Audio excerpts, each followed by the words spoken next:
رات کی قسم جب وہ چھا جائے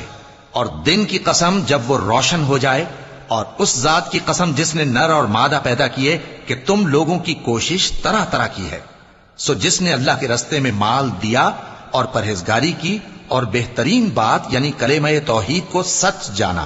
تو اس کو ہم آسان طریقے کی توفیق دیں گے، اور جس نے بخل کیا اور بے پرواہ بنا رہا اور بہترین بات کو جھوٹ سمجھا، تو ہم اسے رفتہ رفتہ سختی میں پہنچا دیں گے، اور جب وہ دوزخ کے گڑھے میں گرے گا تو اس کا مال اس کے کچھ بھی کام نہ آئے گا۔ یقیناً راہ دکھا دینا ہمارا ذمہ ہے، اور بے شک آخرت اور دنیا ہماری ہی ملکیت ہیں۔ سو میں نے تم کو بھڑکتی آگ سے خبردار کر دیا ہے، اس میں وہی داخل ہوگا جو بڑا بدبخت ہے، جس نے جھٹلایا اور منہ پھیرا، اور جو بڑا پرہیزگار ہے